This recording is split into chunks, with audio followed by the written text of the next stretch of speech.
Hello, driving intelligence community. Just helped my girlfriend move from Fort Lauderdale, Florida to Greenville, South Carolina. 26-foot U-Haul truck.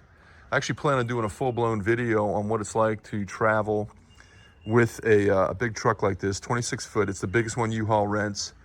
And also using my 10 Gen F-150 to tow a car hauler. I really wanted to do a quick video on this, a little more detail than I would put in the full-length video. These car haulers are really cool. It cost me under $400 to rent it for a one-way trip. Obviously, the day trips are a lot cheaper, but they absolutely gave me zero instruction on how to use this thing. I guess maybe there are videos out there, I'm not sure, but I want to tell you what my learnings are very quickly. Before I get into the details of the trailer, here's a huge caution. Make sure you inspect the trailer front to back and side to side. The first trailer we got had a flat tire, and because I did not inspect the trailer, I missed it, and a friendly motorist who saw us pull out of the U-Haul with the flat tire flagged us down. This mishap took about 45 minutes out of our already busy schedule. First thing that's uber important is make sure that you have a vehicle that's rated to tow with a Class 3 hitch and 2-inch ball.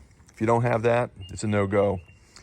The nice thing about this car hauler is that it balances the load over the axles, so maybe the tongue weight is not as much as it could be, but you have no adjustability because the vehicle's got to be all the way up to the front of the trailer when you're loading it. I'm going to go over that in a second, but I just want to start from front to back, the details of this thing. You got a standard 4-pin connector, your safety chains, and you also have on here a cable that you have to attach that is the emergency brake system in case the trailer and the vehicle separate. This will pull up this device right here. It'll activate the emergency brake. The trailer will stop by itself. And it's got a surge brake setup, so the hydraulic brakes will activate when you hit your brakes. You've got a standard jacking mechanism here. This will jack the entire vehicle up on some heavy-duty stands, so that I think it should be able to stand by itself with the vehicle on it, but I'm not going to test that. We loaded the vehicle after it was put on the truck. You got two safety chains, one here and one in the front, that are attached. My assumption is it's attached to the vehicle. Again, they didn't give me any instruction. I didn't use the one in the front.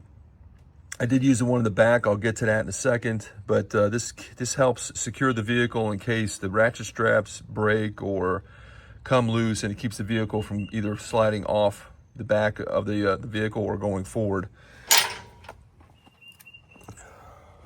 Here's the most important item. You have the safety straps, or the ratchet straps, that need to be laid out behind this pivot point, and you drive over it to push your vehicle or drive it all the way up to the edge right here. This is very secure for you to be pushed all the way against this, because it must be against this when you use the ratchet straps to tighten it down on the trailer. All right, and you see that the ratchet strap is pulled all the way over. It wraps around toward the back, and you're going to feed it through that little slot. This is adjustable based on the width and the location of your tire, so you want to make sure that's dead center here. And you're going to load the strap through that slot, and you don't want to pull it tight before you start ratcheting it in, because you want a little bit of wrap on that thing in order to keep the friction on it, keep it secure so it doesn't loosen up by itself. And you're going to want to check it every so often.